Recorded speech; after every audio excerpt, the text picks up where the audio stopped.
가운데 이 시간도 주님 예배 날에 함께 나와서 예배 드리시는 우리 모든 성도들, 또 가정에서 예배 드리시는 우리 성도들 주의 이름으로 환영과 축복드립니다. 찬양대 주악에 맞춰서 다 같이 묵상으로 기도드리도록 하겠습니다.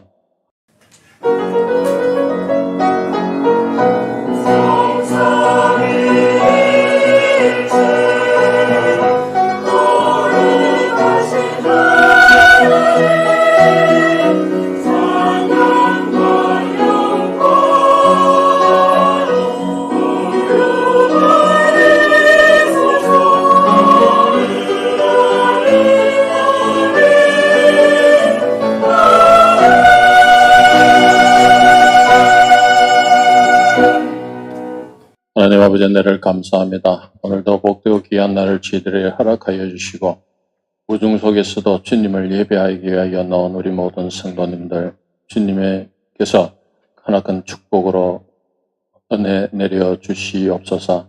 오늘도 저희들이 주님 앞에 예배드립니다. 신령과 진정으로 주님만을 향하여 찬양과 경배를 올려드리게 하여 주시옵소서. 이 시간 함께하지 못한 우리 성도님들 어떠한 상황에 처해 있는지 저희들은 알 수 없지만 주님께서 함께하여 주시고 혹 아픔으로 인하여 또는 마음의 아픔으로 인하여 이 자리에 함께하지 못하였다면 주님의 긍휼하심으로 아버지 그들의 어루만지시사 치유와 회복을 이루어 주시었기를 간절히 바라오며 또 우리 이 비오는 이러한 일기 속에 연로하시는 우리 성도님들 건강을 지켜 인도하여 주시옵소서. 우리 주 예수님의 이름으로 기도드렸습니다. 아멘. 같이 찬송드리겠습니다. 찬송가 315장 내 주 되신 주를 참 사랑하고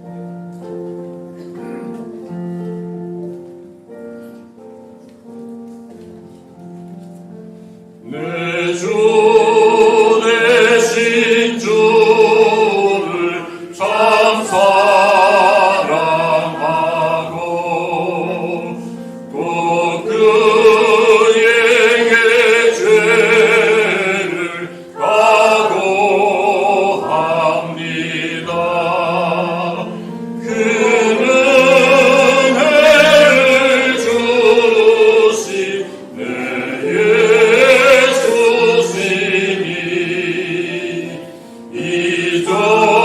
이전보다 더욱 사랑합니다. 주 날 사랑하사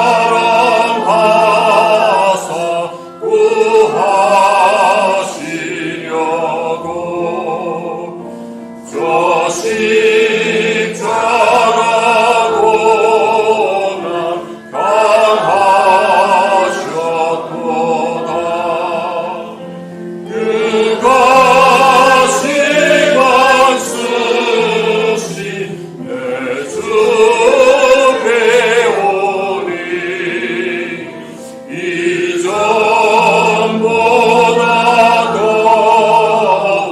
사랑합니다.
하시려 주 예수 십자가 지셨으니 기쁘게 부르세 할렐루야 나 구원 얻었네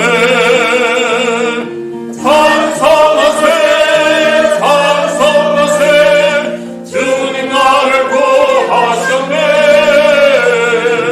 찬송하세 찬송하세 주가 구원하셨네 우리를 주께서 구했으니 이전에 행하던 악한 일과 수하고 더러운 모든 죄를 온전히 버렸네 찬송하세 찬송하세 주는 나를 구하셨네 찬송하세 찬송하세 주가 구원하셨네 사절하겠습니다 우리가 이 세상 떠날 때에 예수의 손목을 굳게 잡고 영원히 즐거운 천국에서 주 함께 살겠네 찬송하세 찬송하세 주가 나를 구하셨네 찬송하세 찬송하세 주가 구원하셨네 다 같이 자리에 일어나셔서 예수 우리와 기여 찬양 올려드리겠습니다.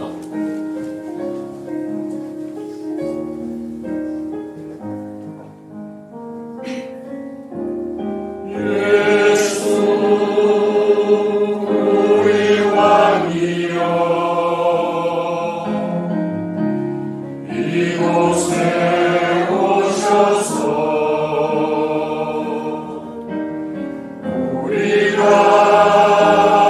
함께 누리는 전망을 받아주소서 우리는 주님의 백성 주님은 우리 왕이라 왕이신 예수님 오셔서 좌정하사 다스리소서 예수 우리 주시여 이곳에 오셔서 우리가 주께 드리는 찬양을 받아주소서 우리는 주님의 종들 주님은 우리 주시라 주 대신 예수님 오셔서 이 찬양을 받아주소서 시간 노래하시겠습니다. 하나님을 사랑하시는 아버지 하나님 세대 성도를 믿습니다. 하나님의 일하신 아들 우리 주 예수 그리스도를 믿습니다. 그는 성령으로 잉태되어 동정녀 마리아에게서 나시고 본디오 빌라도에게 고난을 받아 십자가에 못 박혀 죽으시고 장사된 지 사흘 만에 죽은 자 가운데서 다시 살아나셨으며 하늘에 오르시어 전능하신 아버지 하나님 편에 앉아 계시다. 거기로부터 살아있는 자와 죽은 자를 심판하러 오십니다. 나는 성령을 믿으며 거룩한 공교회와 성도의 교제와 죄를 용서받는 것과 몸의 부활과 영생을 믿습니다. 아멘. 앉으시겠습니다. 선생님 시작합니다.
함께 기도드리겠습니다.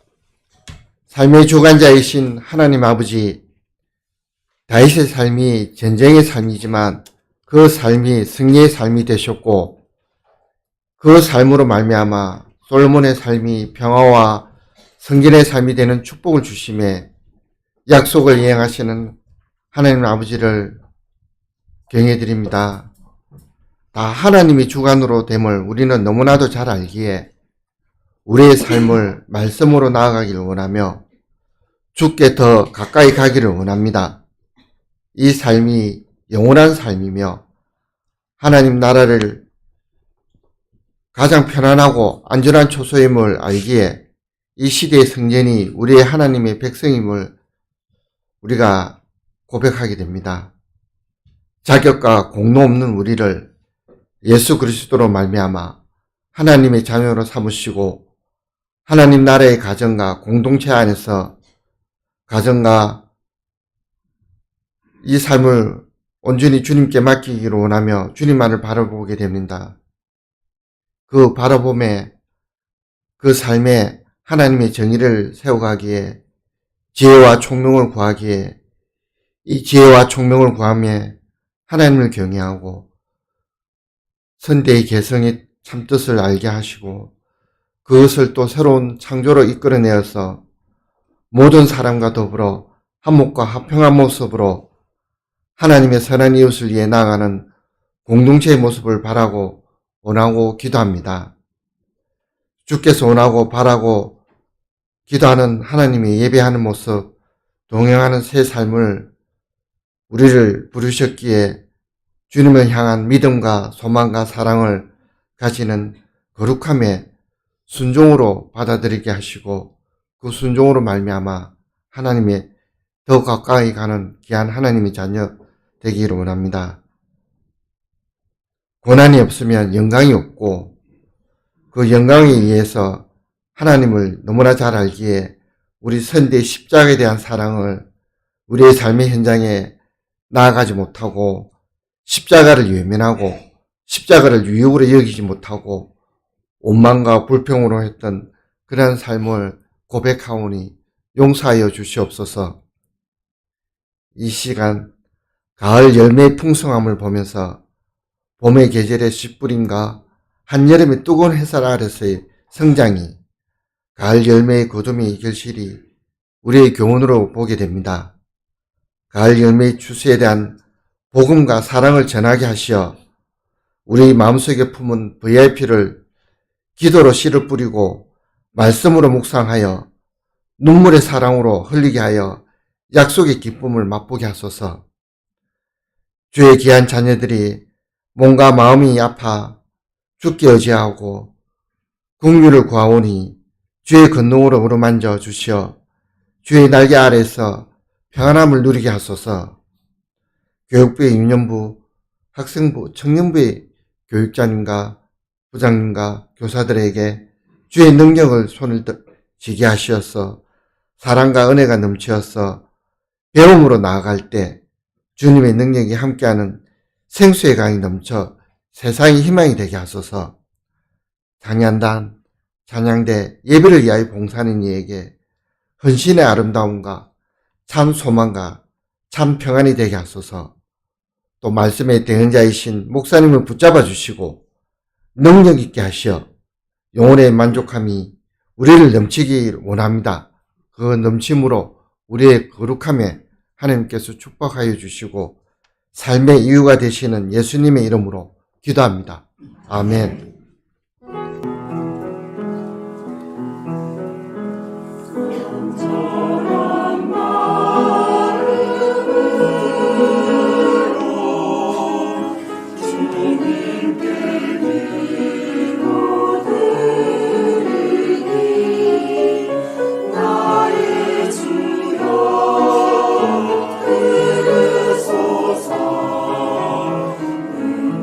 응답하여 주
기도드리겠습니다. 하나님 아버지 감사합니다. 오늘 비오는 성에서도 날씨를 주장하여 주시고 하나님 조전 앞에 나와서 하나님을 예배하게 하심을 감사합니다. 이 시간 임하여 주시고 그의 영광에 충만함에 갈 수 있도록 우리 성도들을 두 손 들어 축복하여 주시기를 간절히 손을 드립니다. 하나님 아버지 여러 가지 상황 속에서 하나님 앞에 간절히 소원하는 우리 성도들의 하나님 앞에 비는 기도를 하나님께서 연락하시고 응답하시고 역사하여 주시기를 간절히 소원을 드립니다. 아버지 입시를 앞두고 있는 지체들, 하나님 아버지 또 구문에 있는 사랑하는 아들들, 해상에 수고하는 아들들, 하나님께서 선지에 흩어진 자녀들 두 손들어 축복하여 주시고 보존하여 지켜주시며 하나님을 참으로 예배하는 자들로 삼아 주셔서 하나님 장중에 붙들어 주시기를 간절히 소원을 드립니다. 하나님 아버지 긴급하고 급한 하나님 앞에 간구하는 기도를 하나님께서 외면치 마시고 그 소원을 만족하게 하시고 그 영혼이 독수리처럼 솟아오르는 힘을 하늘로부터 공급받을 수 있도록 인도하여 주시옵소서. 그를 대표하여 간절히 하나님 앞에 간구한 기도를 연락하여 주시며 하나님 앞에 찬양하고 하나님께 영광 돌린 이 찬양을 하나님께서 함량하여 주옵소서.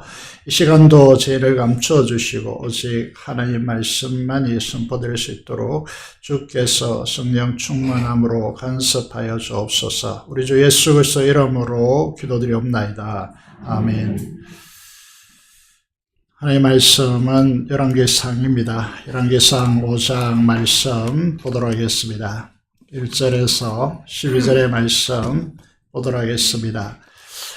열왕기상입니다. 열왕기상 5장입니다. 1절에서 12절의 말씀입니다.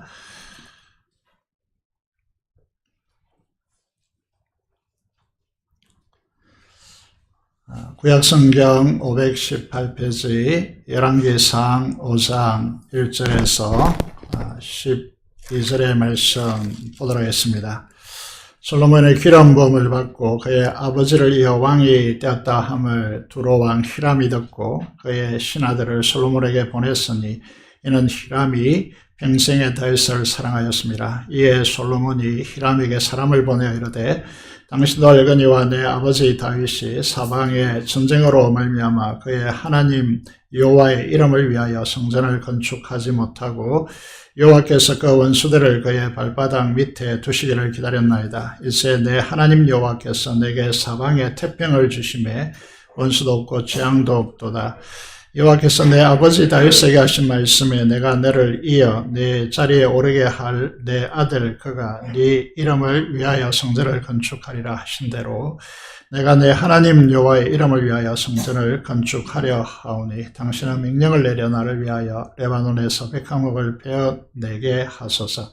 내 종과 당신의 종이 함께 할 것이요 또 내가 당신의 모든 말씀대로 당신의 종의 삭을 당신에게 드리리다.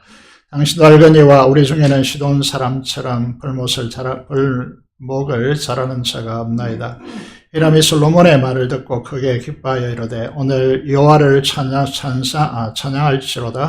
그가 다윗에게 지혜로운 아들을 주사 그 많은 백성을 다스리게 하셨도다 하고 이에 솔로몬에게 사람을 보내어 이르되 당신이 사람을 보내어 하신 말씀을 내가 들었거니와 내 백향목 제목과 전나무 제목에 대하여는 당신이 바라시는 대로 할지라. 내 종 레방에서 바다로 운반하겠고 내가 그것을 바다에서 대목으로 엮어 당신이 지어가는 곳으로 보내고 거기서 그것을 풀리니 당신은 받으시고 내 원을 이루어 나의 공자를 위하여 음식물을 주소서 하고 솔로몬의 모든 원대로 백향목 제목과 잣나무 제목을 주매 솔로몬이 히람에게 그의 궁정에 음식물을 밀 2만 고루와 맑은 기름 20고루를 주고 해마다 그와 같이 주었더라. 여호와께서 그의 말씀대로 솔로몬에게 지혜를 주신 고로 히람과 솔로몬이 침묵하여 두 사람이 함께 약조를 맺었더라. 예. 오늘은 좀 본문과 달리 성전에 대하여서 깊이 이제 생각해보고 말씀을 드리고자 합니다. 오늘 우리에게 이 성전은 어떤 의미가 있는가라는 질문을 던짐으로써 성전의 중요성을 말씀드리고자 합니다. 깨닫는 지혜와 하나님의 임재의 영광이 충만하기를 축복합니다. 성전에 대한 잘못된 인식이 있습니다. 교회 건물을 성전이라 부르는 것입니다. 말씀을 강론하는 단상이다 해서 강대상이라고 말하는데 이곳을 제단이라 한다든지 찬양대 성가대라고 하죠. 이것을 레이 지파이다라고 해서 구별된 이제 그런 것으로 부른다든지 말씀의 사역자들, 전임 사역자들을 제사장이라고 한다든지 이곳에 거룩한 하나님의 임재가 있다 그렇게 해서 성전이다라고 부르면 무방하지만 구약의 개념으로 성전이라 부르는 것은 오해이다라고 그렇게 말씀드릴 수 있습니다. 교회 건물은 성전이 아니고 예배당, 교육관, 식당 이런 것으로 이루어져 있습니다. 우리가 말하는 이 건물 이것은 구약 성전이 구약 성경에서 말하는 성전이 아닙니다. 그렇다면 왜 오늘 우리에게 성전이 중요할까요? 예수님과 사도들은 이 성전에 대해서 어떻게 말씀하고 있을까요? 성전에 대한 바로 알기 위해서 하나님께서 성전에 대해서 어떻게 말씀하시는지 우리는 살펴보기를 원합니다. 성전에 대한 말씀은 사무엘하 7장 1절에서 2절에 걸쳐서 시작되고 있습니다. 다시 말해서 성막시대를 마감하고 이제 성전시대가 도래하는 것이죠. 그 중심에 선 인물이 다윗입니다. 그래서 다윗이 나단 선지자에게 이제 말하는 것이죠. 하나님께서 목동에 불과했던 이제 다윗에게 기름을 부어서 이제 왕이 되게 하셨습니다. 그래서 하나님께서 잘 아시는 대로 10년 동안의 도망자의 삶에서 사울에게 쫓긴 삶을 살았고 왕이 되었지만은 이스라엘 전체의 왕이 되지 못하고 7년 후에 이스라엘 전체의 왕이 되어지고 사사시대로부터 빈번하게 침공당했던 이스라엘은 다윗 시대에 들어와서 다 이제 주변을 평정하게 되는 역사를 가지게 되었습니다. 그래서 다윗은 이렇게 말합니다. 자신이 했다라고 그렇게 진술하지 않고 사무엘하 7장 1절에서 이렇게 말하죠. 여호와께서 주의 모든 원수를 무찌르사 왕으로 궁에 평안히 살게 하셨다라고 생각하는 것이 진술하고 고백하고 있습니다. 다시 이 모든 것을 아무리 생각해 봐도 자신이 이룬 것이 아니라 하나님께서 이루셨다라고 그렇게 간증합니다. 인생의 주어가 하나님이시죠. 이 은혜를 아는 사람, 이 기도를, 이런 기도하는 사람들은 이제 무엇을 생각하게 되어집니까? 여러분, 기도하는 사람, 기도에 응답받는 사람들은 항상 무엇을 생각합니까? 모든 것이 다 하나님의 은혜임을 고백하게 되었습니다. 내게 주신 모든 은혜를 내가 무엇으로 하나님께 보답할까? 시편 116편 12절의 말씀입니다. 우리는 우리 인생이 은혜로 된 인생임을 압니다. 하지만 하나님께서 아들을 주시기까지 우리를 사랑한 이 은혜를 어떻게 보답할까 하는 마음으로 살아가는 것이 이제 우리는 이것을 헌신이라고 하죠. 우리가 생각해 봐야 될 것은 하나님께서 우리에게 부어주신 것들을 가지고 그 일부를 하나님께 돌려드리는 걸, 이걸 이제 우리는 헌신이라고 이제 말하게 되어지는 것이죠. 그래서 우리는 찬양하죠. 우리가 절거 찬양하는 것이 만 개의 입이 내게 있어도 그 입 다 가지고 할 수 있는 것은 내 구주 주신 은총을 늘 찬송하겠네라고 찬양을 이제 우리가 부르는 것이죠. 그래서 이제 송경민이라고 하는 이분은 이제 모든 것이 은혜였소라고 하는 찬양을 이제 작사했는데 아들이 그의 자녀가 장애인인데요. 그래서 내 삶에 가만히 이제 돌아보니까 내 삶에 당연한 것 하나도 없었던 것을 그가 깨닫고 난 뒤에 모든 것이 은혜였소라고 찬양을 하게 되어지는 것이죠. 우리가 인생의 참 진면목을 깨달은다면 우리가 잘나서 우리의 능력이 많아서 이루어진 인생이 아니라 하나님께서 이루신 인생이었음을 고백하는 것이 이제 은혜라고 하는 단어죠. 그래서 하나님의 은혜를 아는 이 다윗은 하나님 앞에 이 은혜를 보답한 길로서 무엇을 생각하게 되었습니까?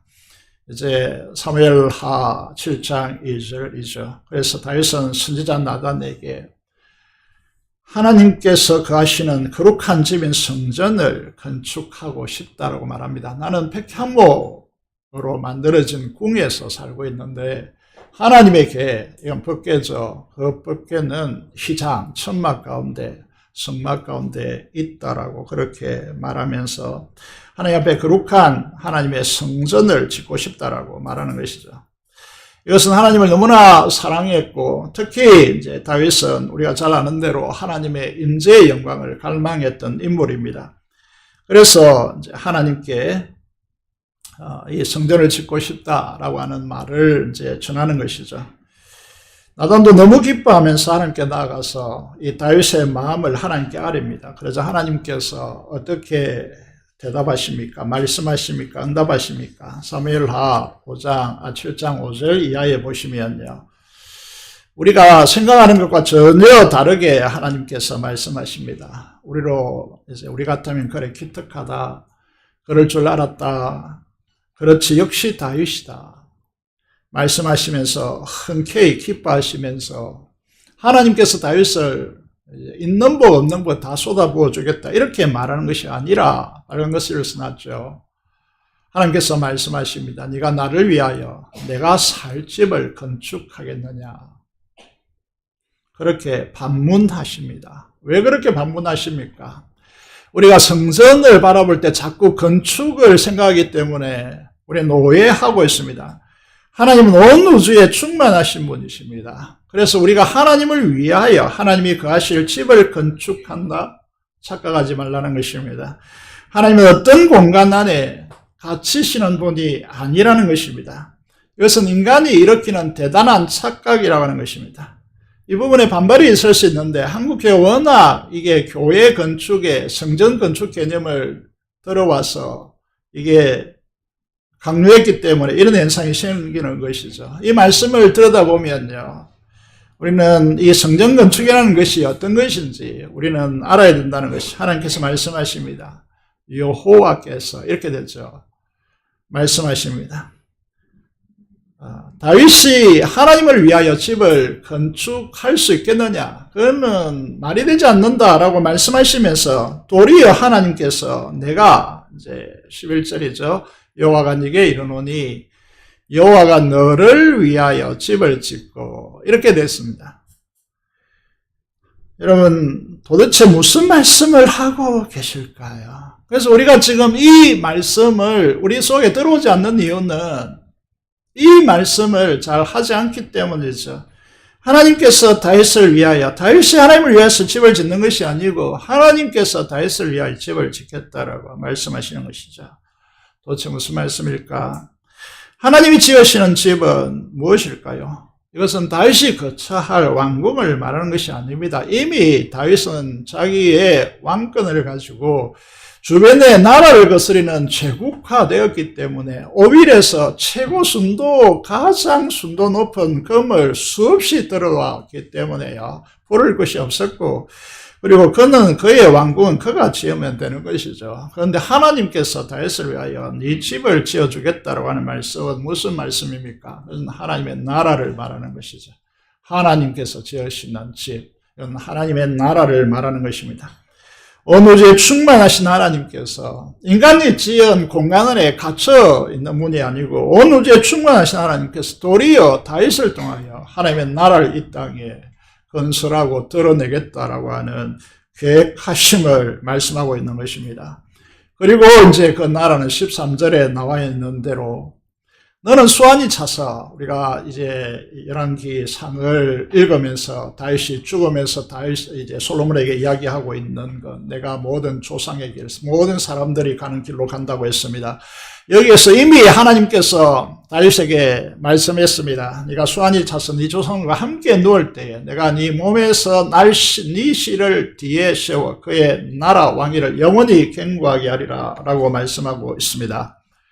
이 시는 우리가 잘 아는 대로 솔로몬임을 우리는 잘 알고 있습니다. 그런데 성경에서 말하는 시는요, 단순히 한 그의 솔로몬이나 아브라함에게도 내 시를 통하여 천하 만민이 복을 받을 것이라고 했습니다. 이 시는 단순히 이삭을 의미하는 것이 아닙니다. 이때는 다 모형이고 그림자입니다. 그 실제는 누구죠? 예수 그리스도를 말하고 있습니다. 시는 예수 그리스도이십니다.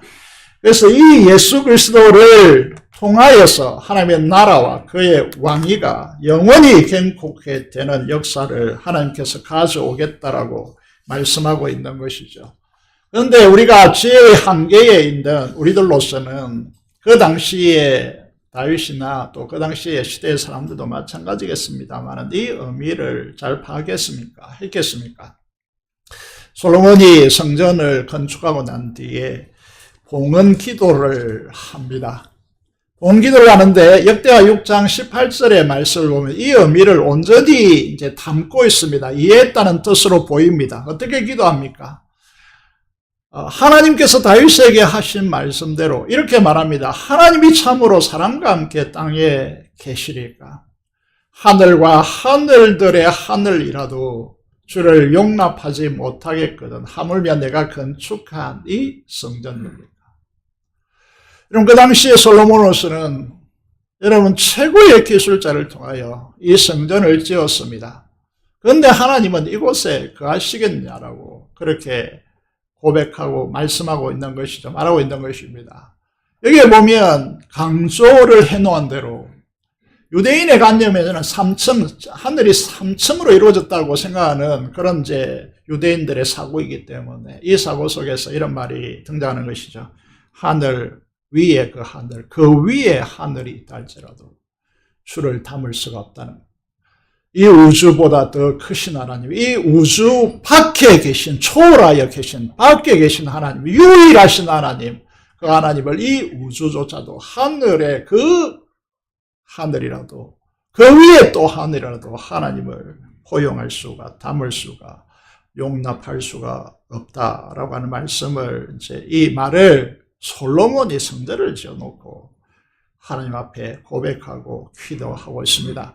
하나님은 그렇게 강대하신 분이라는 것입니다. 자, 예수님 당시로 이제 넘어와 보겠습니다. 예수님 당시 유대인들, 성전을 이제 관리했던 대제사장과 제사장들, 그리고 서기관과 바리새인들과 백성의 지도자들이 이 성전에 대한 개념을, 성전에 대한 이해를 잘 못했습니다. 오해했다는 것이죠. 오늘 한국 교회 성도들처럼 그렇게 오해했습니다.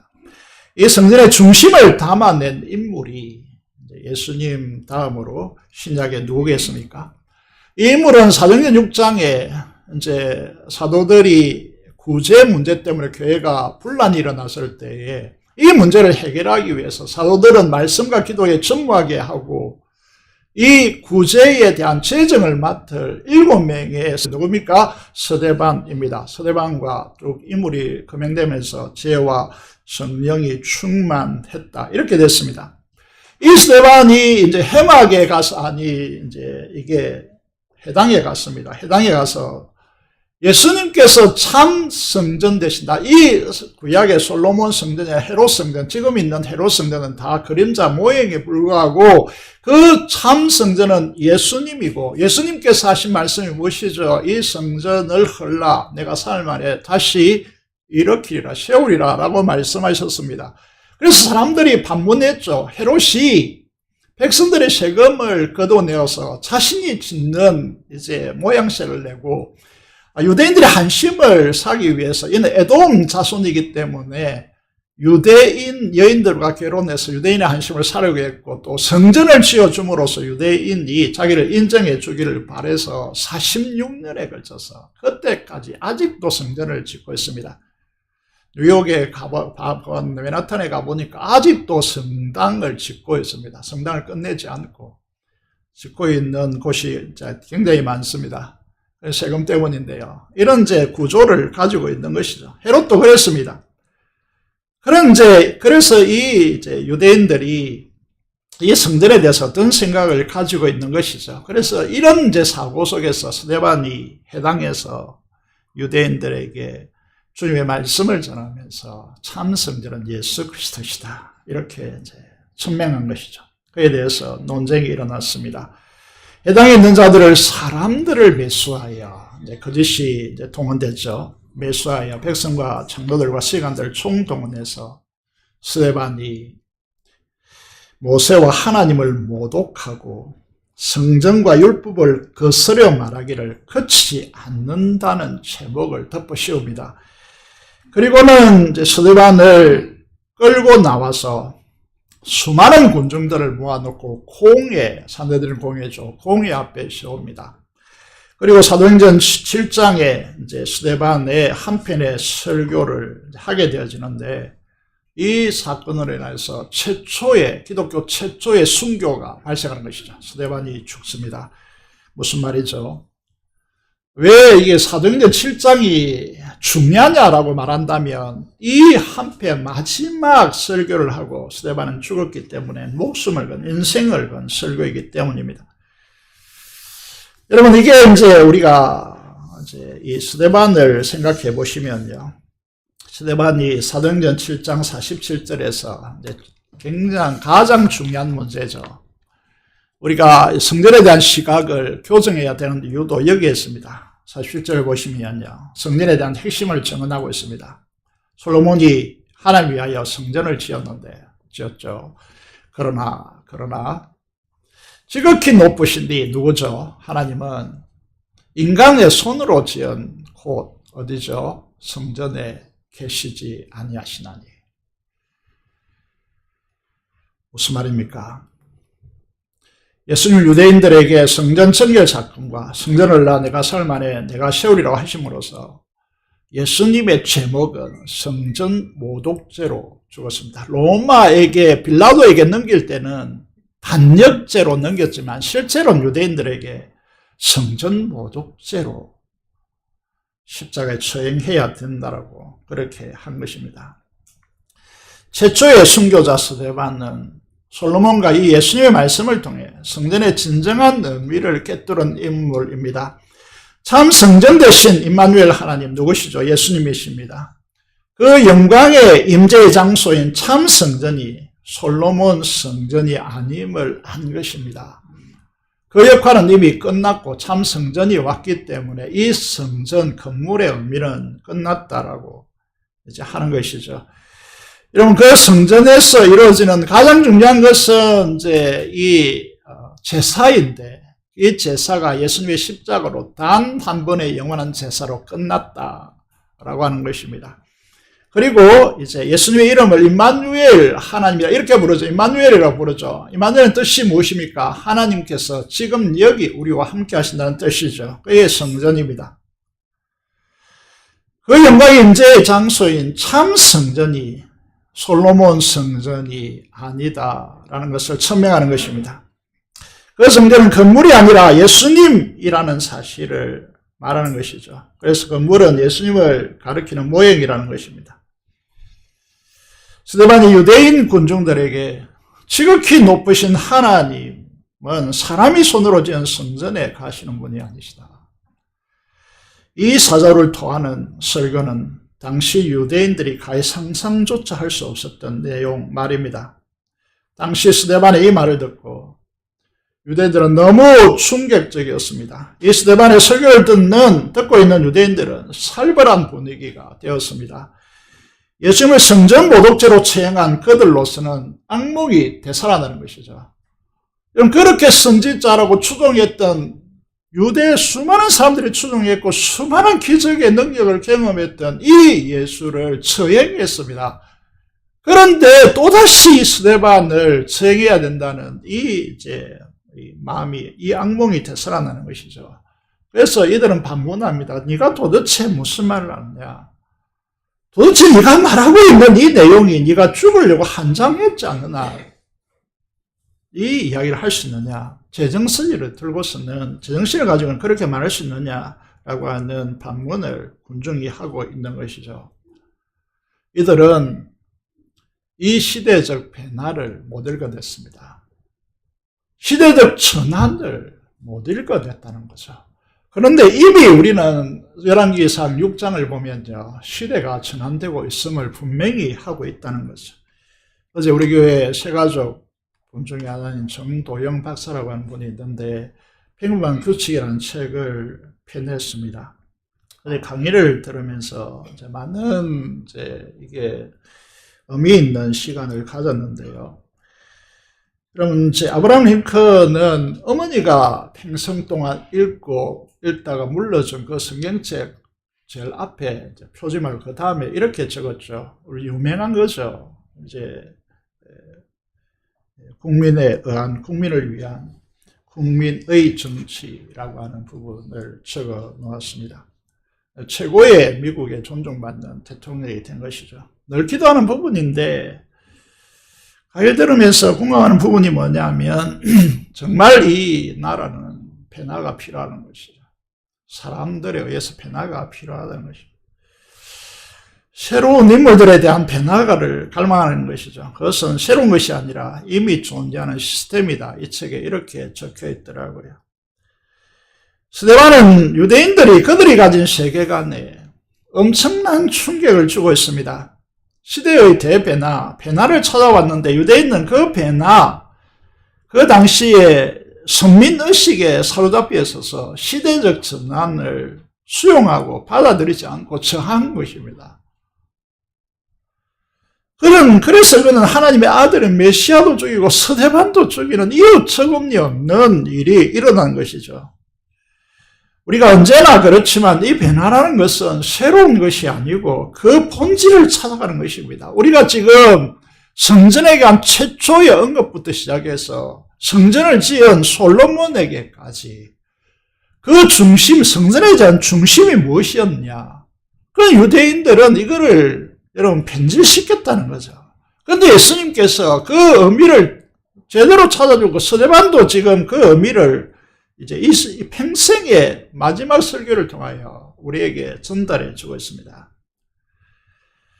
그런데 성전에 대한 진정한 의미를 알지 못했던 유대인들에게 성전에 대한 그들의 의식은 어떤 영향을 심각하게 미친 것입니까? 온 우주에 충만하신 하나님께서 우리를 위하여 거꾸로 집을 짓고 자신을 이제 어떤 신학자 글을 읽으니까 자신을 축소시키고 자기를 한계지어서 그냥 우리에게 오신다면 우리가 완전 파괴되어 버리니까 이런 말을 쓸 수 있습니다. 파괴되어 버리니까 자기를 축소시켜서 우리의 모습으로 우리에게 임하신 것입니다. 이게 하나님께서 우리를 위하여 짓는 집, 이게 성전인데 인간은 거꾸로 생각한 것이죠. 우리가 하나님의 성전을 지을 수 있다. 그래서 지은 사람들이 어떻게 하면 자기 자랑으로 삼고 막 이렇게 해대는 것이죠. 온 우주에 충만하신 하나님은 그 하나님이 어디에 국한될 수 있는 분이 아닌데 성전 지성소만 계셔야 하고 생활에서의 부와 풍요는 의미가 없다. 이 신은 우리에게 의미가 없다고 생각하고 하나님 축소시켜버린 것입니다. 이곳에만 갇혀 계십시오. 우리는 이곳에 예배드리고 이제 땡치고 나가서 우리 마음대로 살겠다. 이렇게 하는 것이죠. 이 폐쇄적인 의식은 유대인들과 우리 한국 교회도 마찬가지인데 직업과 사업의 영역에서는 하나님이 아닌 세상의 원리인 만몬이 그들의 신입니다. 그래서 그들의 선조들은 이스라엘의 선조들은 바알과 아세라를 숭배해서 아무리 경고해도 그곳에서 떠나지 않았습니다. 언제까지? 바벨론에 의해서 나라가 망하고 포로로 잡혀가기까지 그들은 중단하지 않았던 것입니다. 그 이유가 성전의 잘못된 의식에서 비롯되었고 계속되었던 것입니다. 예수님 당시 유대 지도자들인 대제사장과 서기관과 바리새인 지도자들은 성전에게 능히 하나님께 나아가서 기도하는 것과 정말 자신을 축소시켜서 이 백성들을 만나고 그들에게 은혜를 베풀기 위해서 하나님께서 준비하시는 공간인데 거꾸로 생각한 것이죠. 그래서 백성들을 위해서 중보하는 일과 말씀을 가르쳐서 하나님께 순종하여 하나님의 역사를 삶에서 경험하는 것보다 무엇이 더 중요했습니까?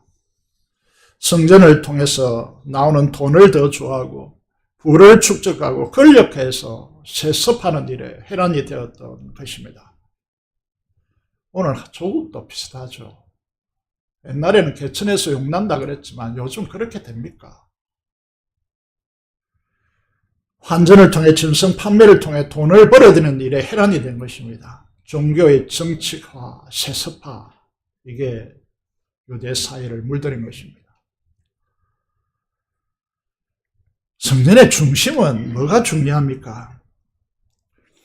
여러분, 스데반이 이제 구약에 정통했는데 사무엘하 7장 5절에 성전을 이제 하나님께서 말씀하시면서 다윗에게 이렇게 말합니다. 네가 나를 위하여 내가 살 집을 건축하겠느냐. 이 말씀을 토대로 해서 이사야 선지자가 바벨론 포로 직전에 유대 사회를 이렇게 말합니다. 여호와께서 이와 같이 말씀하시되 하늘은 나의 보좌요 땅은 나의 발판이니. 하나님이 얼마나 엄청나게 강대하신 분이시냐 하면 하늘을 보좌로 삼고 땅을 발판, 지구를 발판으로 삼아도 모자란 분이시다. 그런데 나를 위하여 무슨 집을 지어라. 내가 안식할 처소가 어디랴 라고 이사야 선지자가 유대인들에게, 이스라엘에게 말씀하십니다. 이것을 이제 스데반이 인용하는데요. 사도행전 7장 49절 50절의 말씀에 이렇게 인용하죠. 이 말씀을 고스란히 인용합니다. 그리고는 이제 이렇게 첨가합니다. 이 모든 것이 다 내 손으로 지은 것이 아니냐. 하나님의 손으로 이 우주와 지구가 창조되었음을 강조하고 있는 것입니다. 여러분, 이 말씀을 구약 성경을 인용하여 참 성전의 의미를 설파하는 이 선파는 이 스데반의 말을 그 당시에 예수님을 죽여버린 이 유대인들이 알아들을 수가 없는 것이죠. 그들의 변화되지 않는, 이미 시대는 변화였고 예수 그리스도가 참 성전된 시대가 도래했고 예수님께서 성전하셔서 이제 삼일째 하나님이 우리 인격 가운데, 우리 마음 가운데 오셔서 우리를 성전으로 삼은 새로운 시대가 열렸는데 유대인들은 아직도 과거를 붙잡고 놓지 않고 그것을 통해서 육신의 평안함, 세습화 이런 것들을 추구하고 있는 것입니다. 그래서 이 부분이 사마니즘적인 기복신앙, 개인주의에 물들어 있는 종교인들이 험할 수 있는 가장 오해되어지는 내용이죠. 한국 교회가 이렇게 무너지는 이유도 여기에 있다고 생각합니다. 하나님께서 자신을 제한시키시고 우리에게 임하셔서 어떻게 그 우주에 충만하신 분이 우리를 성녀로 삼고 우리 안에 가실 수 있습니까? 이게 우리가 느껴야 하고 깨달아야 할 내용이죠. 어떻게 이게 가능합니까? 그래서 우리가 열왕기상을 지금 읽고 있는데 열왕기상을 보시면요. 이게 솔로몬 성전입니다. 규모는 굉장히 커졌습니다. 높이도 커졌죠. 제사장이 많아졌고 레위 지파가 확장되었습니다. 제단의 높이도 높아졌고 그 제단의 크기도 짐승을 많이 잡아야 되기도 많아졌고 제사장 숫자도 많아지기 때문에 물두멍, 제사장이 손을 씻는 그릇들도 많아졌고 또 이게 물을 공급해야 되는 물을 바다라고, 높바다라고 해가지고 크게 만들었습니다. 뜰도 확장되었습니다. 그런데 열왕기상 6장에 보면요. 성전의 가장 중요한 것이 성소와 지성소죠. 그런데 특별히 이제 성소와 지성소, 그 중에서 이제 지성소를 생각해 보면 길이가 20, 넓이 20, 높이 20, 우리나라 메다로 환산하면 10m입니다. 이게 변하지 않습니다. 시대가 흐르더라도 아무리 솔로몬이 영광을 누리고 부와 권세를 누리고 주변에 수많은 이제 나라들을 속국으로 가지고 있는 제국의 왕이 된다 할지라도 이 성전의 이 지성소와 성소는 확장할 수가 없습니다. 딱 그대로 규정해 놓은 것이죠. 왜 그렇겠습니까? 인간의 그 무엇에 의해서 결정되는 것이 아닙니다. 이건 뭐를 말하려고 하는 것일까요? 이건요, 이 변화야, 우리가 성정됨을 보여주기 위한 것입니다. 여러분, 이게 이제 시대를 이제 이야기하면서요, 시대가 이렇게 바뀌어져 왔는데, 성막시대에서 성전시대, 그리고 성전시대에서 성전시대 딱 고정해놓은 모든 기구가 또 고정해놨는데, 임마누엘 참성리 예수 그리스도 시대, 그리고 예수 그리스도께서 성천하시고 보좌에 하는 나라의 왕으로 앉고 난 뒤에 그 예수 그리스도께서 우리에게 자정하셔서 임재하시고 거하시는 교회 시대, 그 교회 시대는 성도가 성전이라는 사실을 분명히 하고 있다는 것입니다. 그래서 말씀하십니다. 고린도서 3장 16절이죠. 너희가 하나님의 성전인 것과 하나님의 성령이 너희 안에 거하시는 것을 알지 못하느냐. 이건 얼마나 충격적이냐 하면 이 하늘의 하늘들의 그 하늘이라도 하나님을 허용할 수 없는데 그 하나님, 삼일체 하나님께서 우리를 성전으로 삼으시고 우리 안에 가신다. 여러분, 조금만 생각을 들어봐도 정말 어마어마한 이야기임을 분명하게 여러분들이 볼 수 있을 것으로 그렇게 생각합니다. 우리에게 중요한 부분은 무엇이라는 것이죠? 성령됨을 결정하는 것은 어떤 것이라는 것입니까? 성령 하나님께서 우리 안에 가시느냐의 문제임을 이제 우리에게 말씀하고 있는 것이죠. 거룩과 영광의 위엄의 왕이 통치자로 우리에게 자정하셔서 우리를 다스리고 있느냐라고 하는 이 문제. 그럼 세 가지 성전에 대해서 이제 말할 때에 우리 안에 성령 하나님이 가시는가, 그리고 두 번째는 거룩한 영광의 위엄의 왕이 통치자로 자정하셨는가, 그리고 그 왕의 말씀에 순종하여서 하나님의 나라인 의와 평강과 희락이 우리의 삶에서 펼쳐지는가. 굉장히 중요한 이제 세 가지 성전된 우리에게 중요한 문제죠. 성전을 보시면요, 이게 이제 이 지성소 성소인데 여기에 정방형으로 되어 있습니다. 이 10m로요. 지성소가 이렇게 구성되어져 있고 이 안에 내용들을 이제 보시면요, 황금의 집이죠. 그런데 이것들이 이제 백향목, 감람나무, 그리고 이제 그룹이 조각되어 있고, 그리고 사방에 감람나무, 올리브 이런 이제 것들이 새겨져 있음을 이 성전 안을 들여다보면 알 수가 있습니다. 그러면 이 성전됨을 결정하는 것이, 참 성전됨을 결정하는 것이 무엇이냐라고 물을 때에 이 조각들인가 황금인가? 그렇지 않다는 거죠. 그래서 다음 장면을 보시면요, 글이 좀 작지만은 우리가 이사야 66장 1절을 살펴봤고 2절을 살펴봤습니다. 이제 3절, 4절인데요.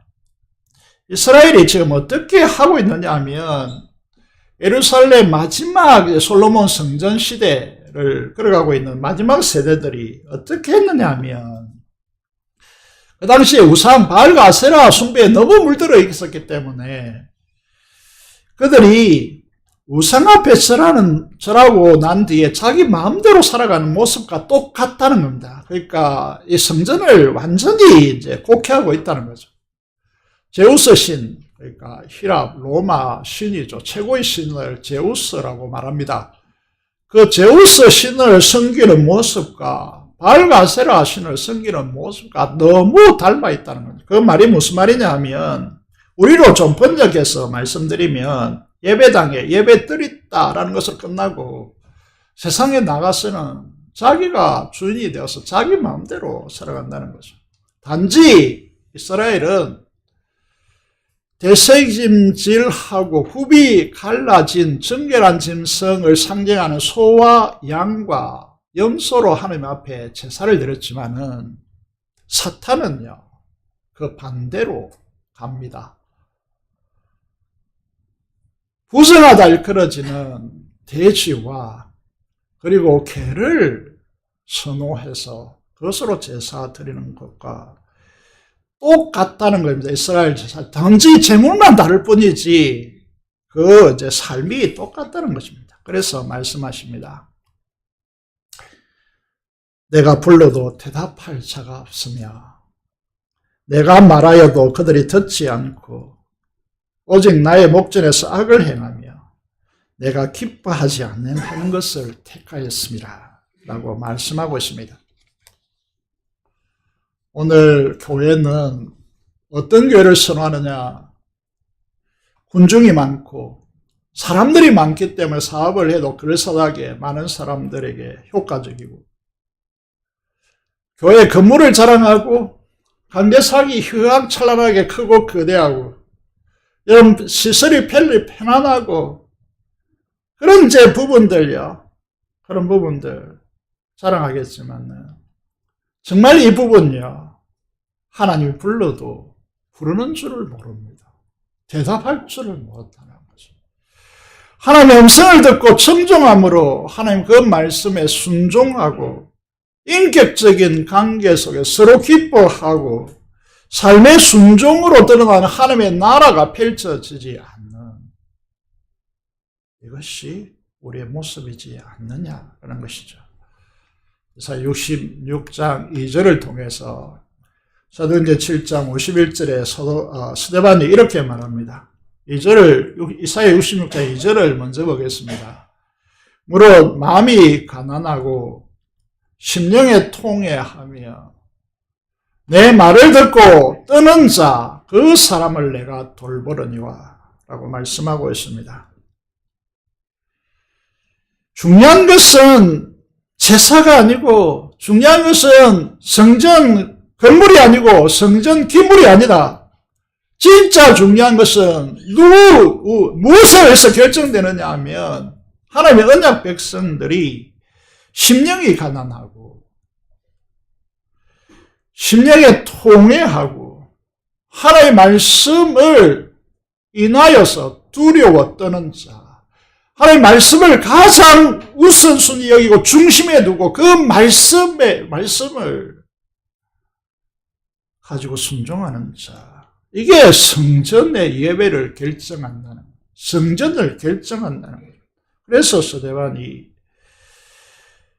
거기에 모인 제사장들과 서기관들과 여러분 이 공회라는 것은 지도층에 모이는 공간이죠. 그들을 향하여서 사도행전 7장 51절에 보면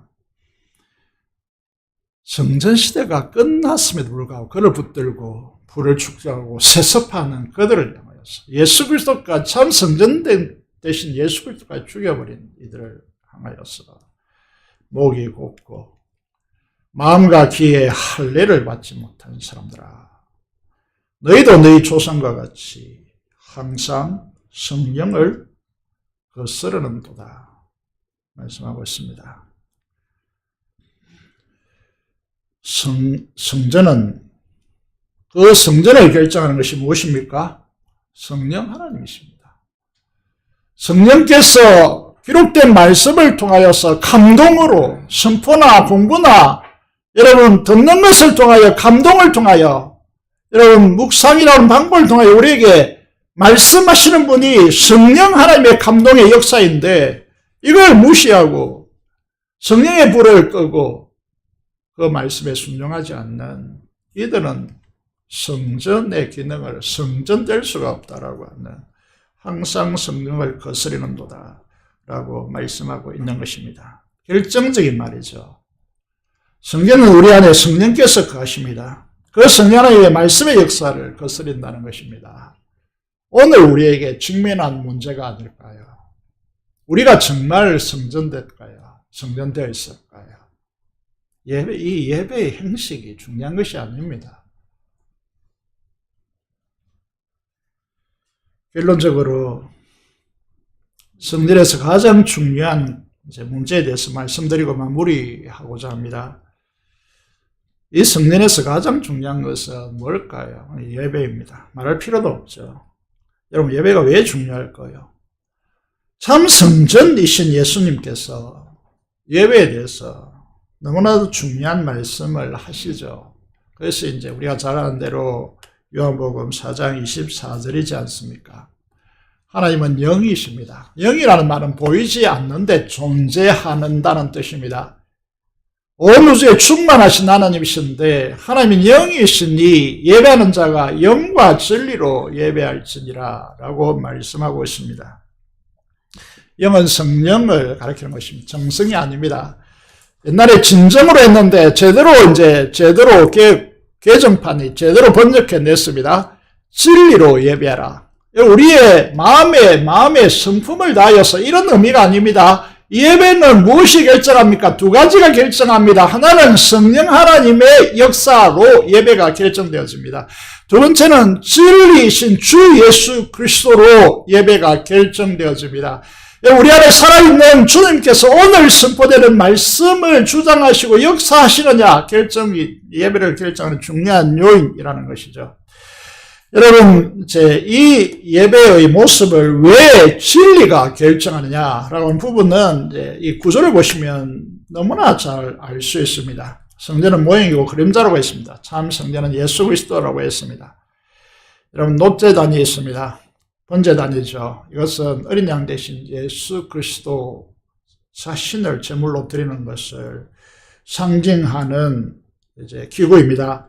물두멍은 우리의 죄가 자백함으로 씻음받은 주님의 용서를 말하는 것입니다. 천설병은 우리가 잘 아는 대로 주님의 살이 우리의 영적 양식이 된다는 이야기고, 여러분, 금초대는 생명의 빛 대신 예수 그리스도를 밝히는 것이고, 분향단은 주님의 이름으로 드려지는 기도가 향기가 되어서 하나님 앞에 올라간다는 의미이고, 법궤 위 속죄소에 뿌려지는 그 짐승의 피는 예수 그리스도의 십자가에서 흘리신 보혈을 보여주는 것입니다.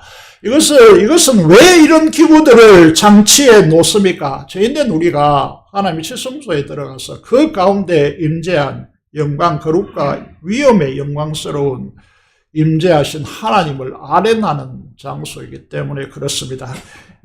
우리가 예배를 드리는 궁극적인 이유도 여기에 있습니다. 우리가 성령 하나님의 충만한 가운데 진리이신 주님의 이름으로 성전된 우리에게 임하시는 영광의 하나님을 아련하는 것이 이 예배의 중추적인 의미입니다. 따라서 여러분들이 이 자리에 오셔가지고 오늘 설교를 잘하네 못하네, 내가 은혜 되었네 못되네, 이런 것들이 중요한 것이 아닙니다. 영광의 임재 가운데 우리에게 임하시는, 성전된 우리에게 임하시는 하나님의 영광을 얼마나 우리가 만나느냐, 얼마나 경험하느냐, 이게 우리의 예배를 결정하는 것이다 라고 말씀을 드릴 수 있습니다. 성전을 보시면 이게 확연하게 드러나 있는데, 우리 큐티 자료집에 지난 특세에 나오신 분은 알겠지만은, 지난 금요일자 이렇게 큐티 자료집에 보시면요, 이렇게 진술되어 있습니다. 여러분, 이게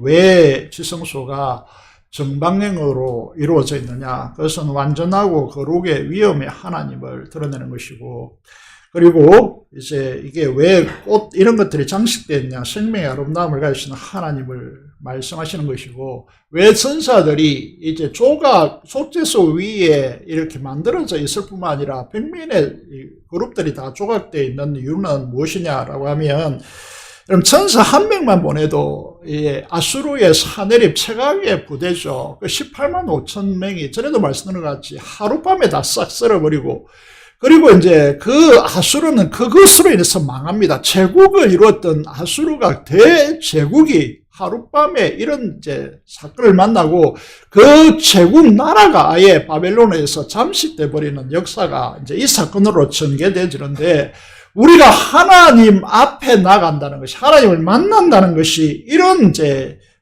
위험천만한 일이고 하나님께서 허락하지 않으면 일어날 수가 없는 일임을 분명히 하고 있습니다.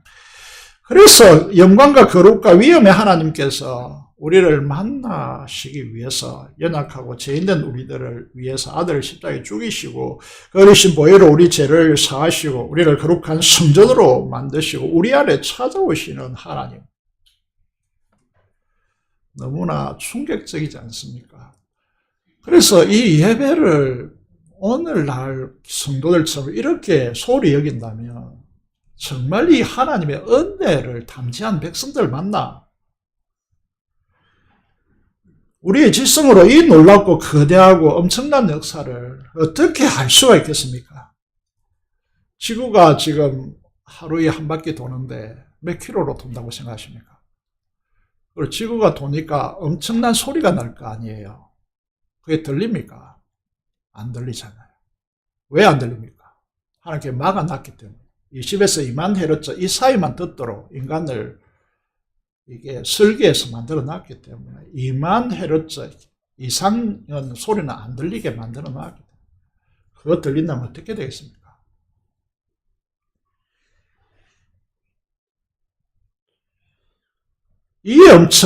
이보다 엄청난 일이 우리 안에 들어와서 일어났는데 우리의 지성으로 머리로 이해하겠다고요.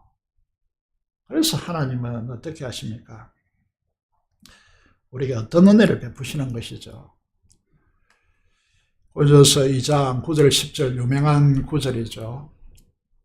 사람이 아무리 궁구하더라도 이건 알 수가 없는 영적입니다. 그래서 하나님은 하나님이신 성령 하나님을 우리 마음 가운데 보내서 그것을 알게 하는 역사를 전개하는 것입니다. 스가랴 4장 6절은 그래서 여러분 환상을 보여주시죠. 그 성전 안에 금촛대가 있습니다. 밝히는 거죠. 빛이 하나 들어와야 되는데 그게 황금으로 이루어진 휘황찬란하고 빛나는 것이죠.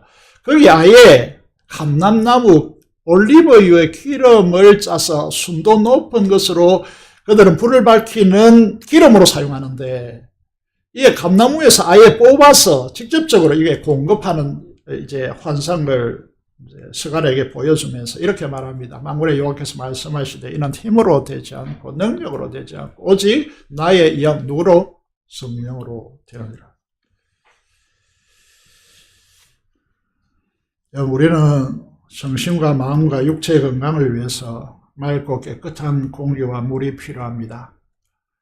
우리의 힐링과 정서적 치유와 회복을 위해서 여행이 때때로 필요합니다.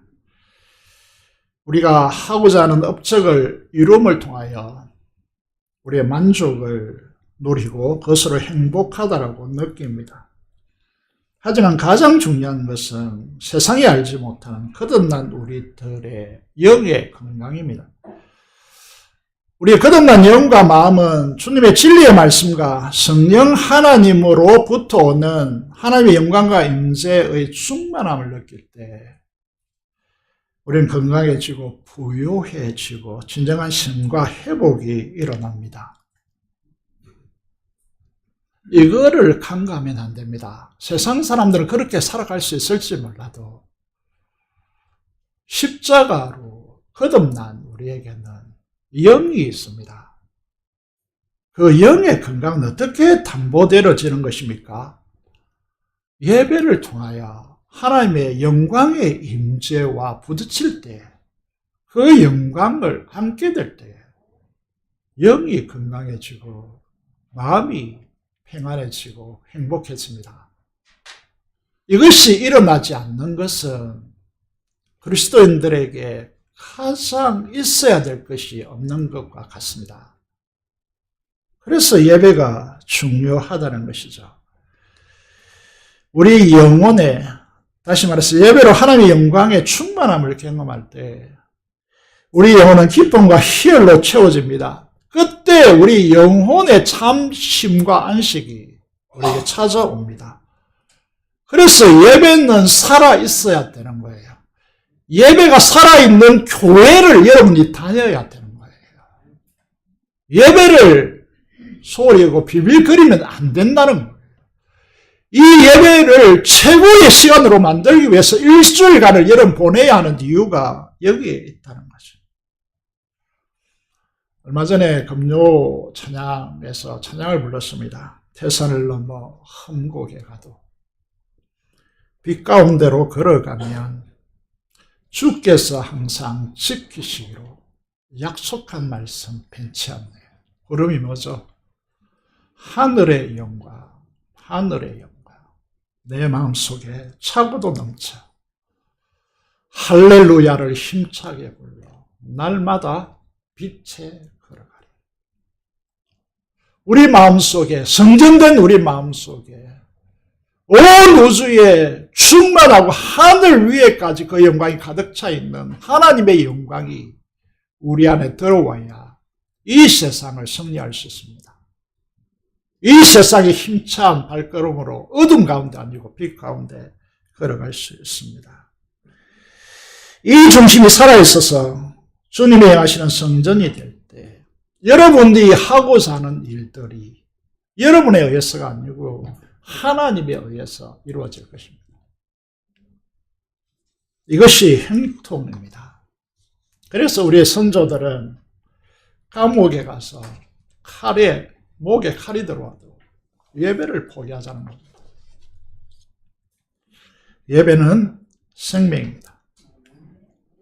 사랑하는 성도 여러분, 우리를 구속하시고 새로운 피조물로 빚어주시고 우리를 성전으로 삼으신 궁극적인 이 영광을 마음속에 가득히 누려가는 복된 성도들이 되시기를 주님의 이름으로 축복드립니다.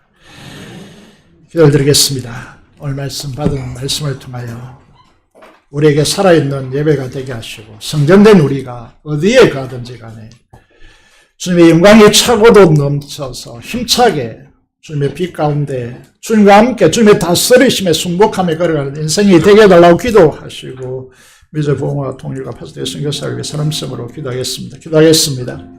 살아계신 아버지 하나님 하나님을 감사합니다. 하나님께서 우리를 사랑해 주시고 우리를 축복해 주심을 인하여 진심으로 감사를 드립니다. 하나님 아버지 우리 교회로 하여금 참 성전되게 하여 주시옵소서. 참 성전된 성도들이 되게 하여 주시옵소서. 하나님의 임재의 영광에 충만한 가운데 거하게 하여 주시고 진리의 말씀으로 인하여 뜨는 자 되게 하여 주시며 왕되신 주님의 통치를 실현하는 하나님의 나라가 펼쳐지는 의와 평강과 희락의 사람들 되게 하여 주시옵소서. 민족의 복음을 위해서 지역의 복음을 위해서 기도합니다. 속히 피없는 통일을 허락하여 주시고 파송된 선교사를 통하여서 일하여 주시며 성령 충만한 자들이 되게 하여 주셔서 하나님 나라를 확장케 하여 주시옵소서. 예수님의 이름으로 기도드리옵나이다. 아멘. 찬송가 208장 찬송 드리면서 준비한 대로 헌금하도록 하겠습니다.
감사 기도 드리도록 하겠습니다. 살아계신 아버지 하나님, 은혜를 감사합니다.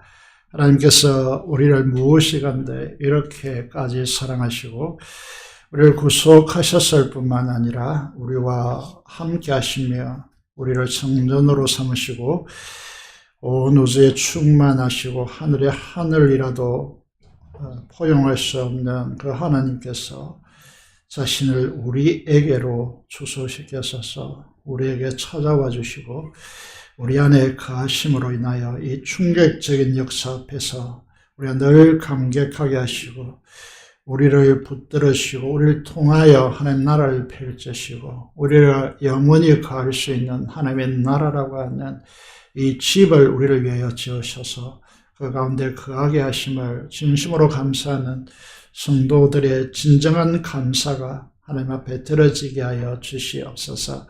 하나님 아버지 주님의 존전 앞에 우리에게 주신 은혜대로 아버지 하나님, 우리가 하나님 앞에 이 작은 것들을 드립니다. 하나님 함량하여 주시옵소서. 드린 모든 손길들을 축복하여 주시고 그들이 드린 11조와 주일헌금과 목자헌금과 또 이 감사로 앞에 감사 제목을 가지고 기도하며 드리는 이 감사를 함량하여 주시고 아버지 하나님 와 평강과 희락과 아버지의 은혜와 평강이 넘치는 생명의 하나님 나라, 풍성한 하나님의 나라를 드러내기에 조금도 부족함이 없는 우리 성도들이 되도록 하나님께서 역사하여 주시고 그 간절한 감사와 기도를 연락하여 주옵소서. 우리 주 예수 그리스도 이름으로 기도드리옵나이다. 아멘.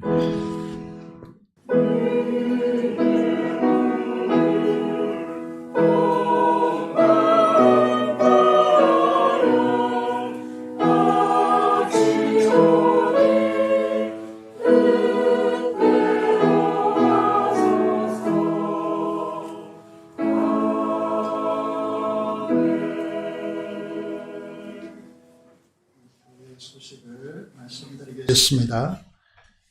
목장 모임 너무나 중요한 모임입니다. 여러분 제 신앙을 균형 있고 순서로 성장하기 위해서는 목장 모임으로 모여서 삶을 나누시기 바랍니다. 여러분 주변에 있는 구원받지 못한 영혼들을 마음에 품으시고 교회에 기도해 달라고 그 이름들을 적어서 내시고 목장과 온 교회가 기도함으로써 그 영혼들을 구원하기를 원합니다. 이 일을 위해서 함께 협력해 주시기를 바랍니다. 청년부원신 예배가 있습니다.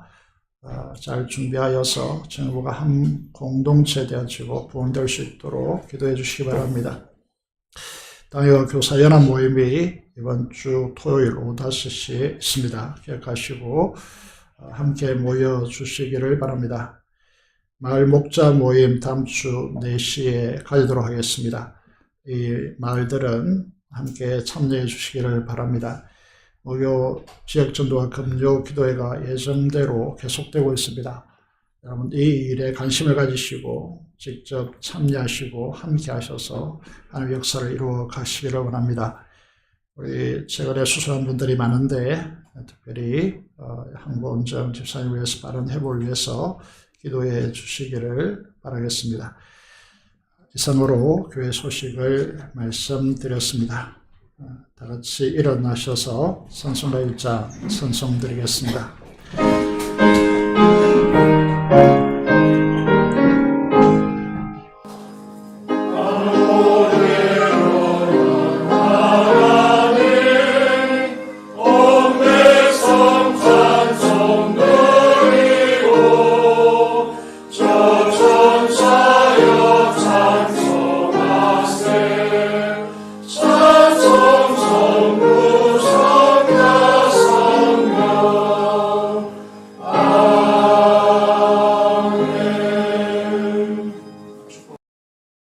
지금 우리 주 예수 그리스도의 은혜와 하나님 아버지의 원하신 행용할 수 없는 그 사랑하심과 성의 요통 충만 감동하심이 성전된 중심 신앙을 회복하며 참된 예배를 통하여 하늘의 영광이 우리 성전된 우리에게 차고 넘쳐서 주님과 동행하기를 원하는 사랑하는 성도들의 심령과 가정과 생업터전 위에 지금부터 영원토록 함께 하시기를 축원합니다. 아멘.